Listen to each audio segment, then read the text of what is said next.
मस्जिद में अखिलेश यादव की कथित मीटिंग और डिंपल के पहनावे पर सियासी बवाल। भड़के मौलाना।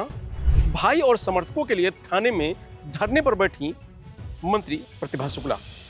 यूपी डायरी में आज देखिए दो बड़ी खबरें। नमस्कार, मैं रजनीश यादव, आप देख रहे हैं लोकमत हिंदी।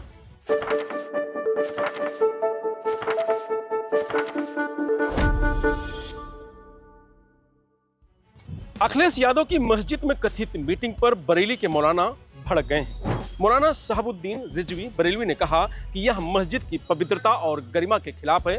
हिंदू नेताओं का जाना पाप है। यह खतरनाक बात है कि मुस्लिम कौम कतई बर्दाश्त नहीं करेगा। डिंपल यादव ने मस्जिद की तौहीन की है। मस्जिद में जाते समय उन्होंने बिल्कुल ख्याल नहीं किया कि वह कहां जा रही हैं। उन्होंने सिर भी नहीं ढका था। अपना पहनावा इस्लाम के ही नहीं, भारतीय कल्चर के भी खिलाफ था। उन्हें ध्यान रखना चाहिए था कि वह कहां जा रही हैं। उनका मस्जिद में जाने और उठने बैठने का जो तौर तरीका था वह गलत था। उन्हें मुस्लिम कौम से माफी मांगनी चाहिए। ऑल इंडिया मुस्लिम जमात के अध्यक्ष मौलाना शहाबुद्दीन रिजवी ने गुरुवार को वीडियो जारी कर ये बातें कही हैं। समाजवादी पार्टी के नेता ने जिस तरीके से अपनी मस्जिद में समाजवादी पार्टी की मीटिंग कराई, ये शर्मनाक है। मुहिबुल्लाह नदवी पूरी कौम से माफ़ी मांगे और साथ ही उसमें डिंपल यादव भी शरीक थी। मस्जिद के अंदर अखिलेश यादव की बीवी डिंपल यादव भी थी और डिंपल यादव ने इस बात का कतई ख्याल नहीं किया कि हम कहाँ जा रहे हैं और कहाँ बैठे हैं। सर भी नहीं ढका उन्होंने और जो उनका जो पहनावा था वो पहनावा भी इस्लामी कल्चर तो छोड़िए, जो भारतीय कल्चर है उस कल्चर के खिलाफ था। उनको इस बात का ध्यान रखना चाहिए कि हम कहाँ जा रहे हैं। मजहबी एक खालिस मजहबी जगह पे हम जा रहे हैं, वहाँ पर हम बैठे हैं, वहाँ पर हम बात कर रहे हैं। डिंपल यादव ने मस्जिद की तौहीन की है। डिंपल यादव को भी मुसलमानों से माफ़ी मांगना होगी। उनकी जो तौर तरीका था मस्जिद के अंदर बैठने का, मस्जिद के अंदर जाने का, वो मस्जिद की इहानत पर मबनी है।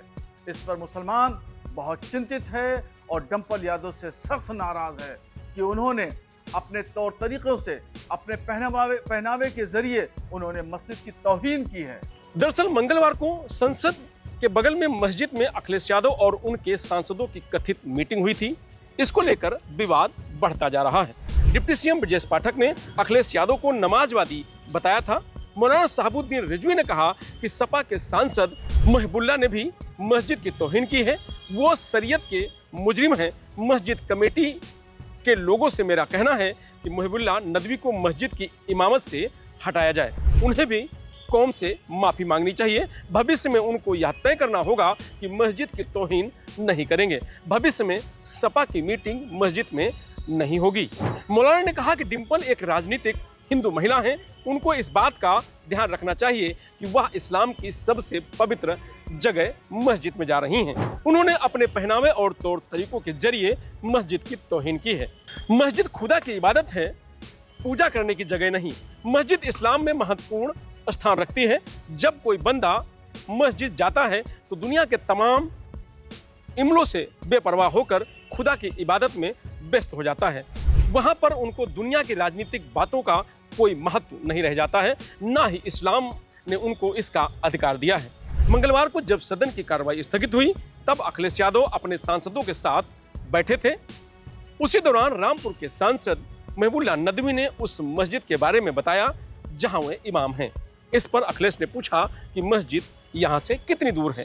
जवाब में मुहिबुल्लाह नदवी ने कहा कि बस सड़क के उस पार है। कार्रवाई स्थगित होने के कारण अखिलेश यादव अपने सांसदों के साथ नदवी के साथ मस्जिद देखने चले गए। कुछ देर तक सभी वहां रुके थे।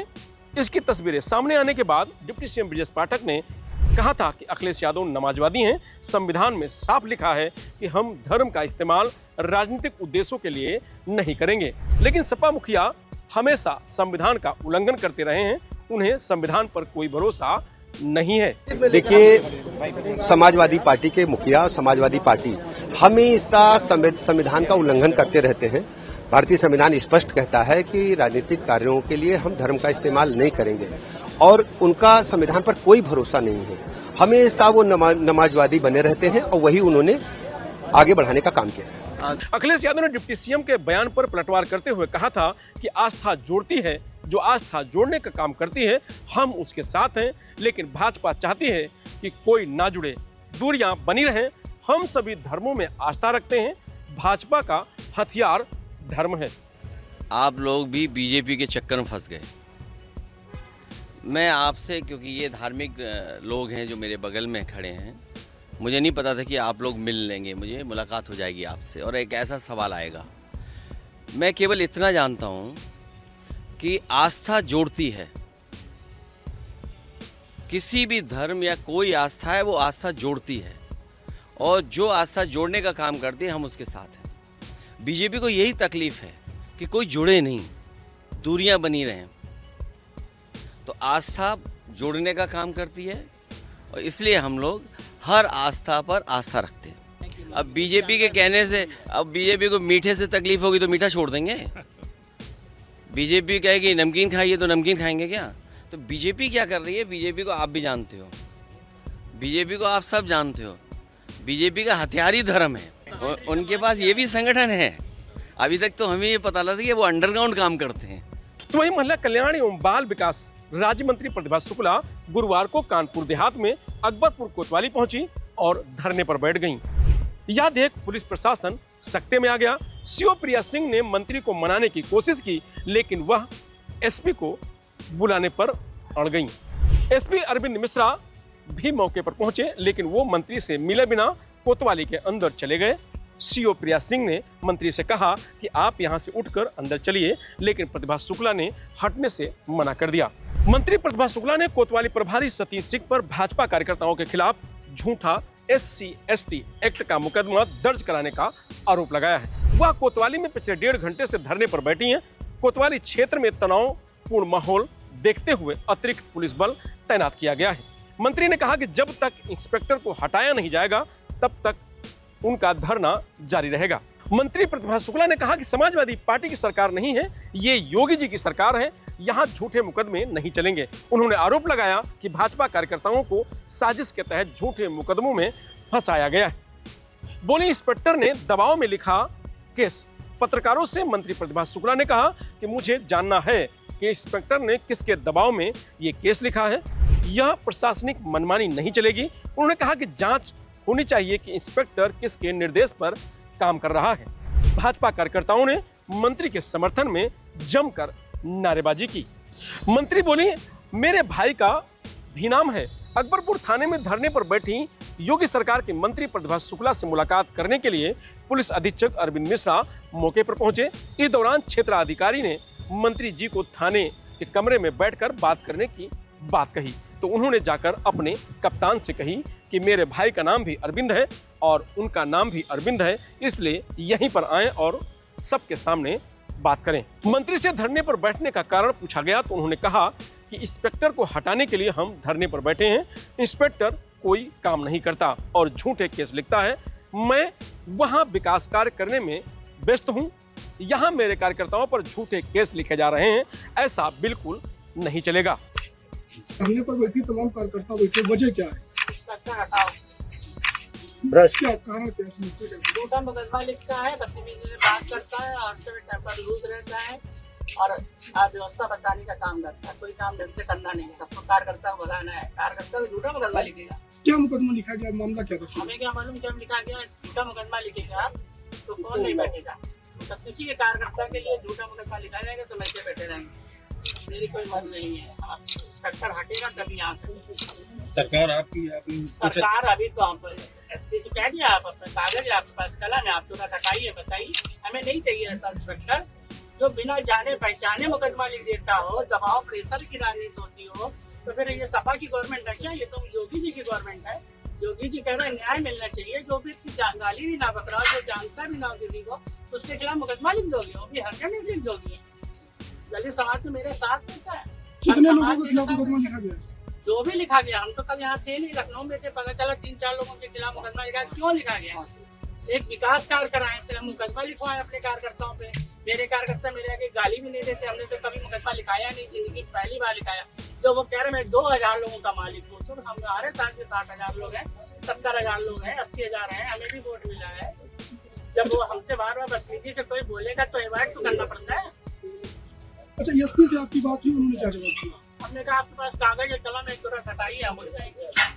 इंस्पेक्टर यहाँ चढ़ेगा, यहाँ इंस्पेक्टर नहीं रहेगा ऐसा जिसकी अपना कॉन्शियस नहीं है, अपना आत्मबल नहीं है, अपने ढंग से काम नहीं करना जानना। वो व्यक्ति क्या दबाव, प्रेशर क्या? हम तो कभी गलत बात की प्रेशर ही नहीं डालते। अच्छा, एसपी से आपकी बात हो रही थी, सुनने में कुछ बता रहे थे दबाव था, इस वजह से मुकदमा लिखा। हाँ, उन्होंने कहा मेरे ऊपर इतना दबाव था। किस बात का दबाव, यही जानना चाह रहे हैं। ये यहाँ इसलिए बैठे कि कौन दबाव ऐसा दे रहा है जिसमें गलत मुकदमा लिखा जाए। क्या सपा गवर्नमेंट का है? ये तो भाजपा की गवर्नमेंट है। योगी जी न्याय हम पसंद है, हम लोग उनके उसमें है। हमारे मुख्यमंत्री जी के खिलाफ क्या बात होगी क्या? कि दबाव, प्रेशर, किस बात का दबाव, किस बात का प्रेशर? ये झूठा मुकदमा है। मेरे कार्यकर्ता कभी मेरे सामने गाली नहीं देते, कभी कोई भी नहीं बोलता है। हम कहते थे चुप हो जाए, सब चुप हो जाते हैं। मेरे सामने इतनी मेरी रिस्पेक्ट करते हैं, कभी कोई गाली गलौज नहीं करता है।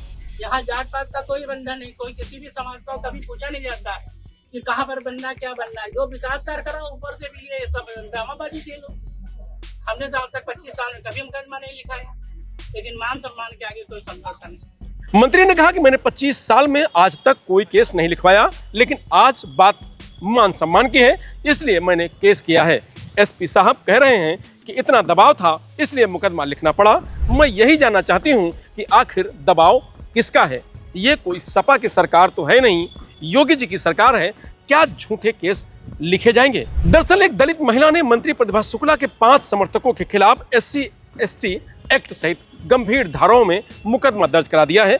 इस घटनाक्रम के बाद एक ओर जहां पुलिस प्रशासन दबाव में है, वहीं दूसरी ओर मंत्री और सरकार की छवि भी सवालों के घेरे में आ गई है। ऐसे में यह टकराव प्रशासन और सत्ता पक्ष को आमने सामने खड़ा करता दिखाई दे रहा है। फिलहाल यूपी डायरी में आज इतना ही। कल फिर मिलेंगे नई खबरों के साथ। तब तक आप बने रहिए लोकमत हिंदी के साथ।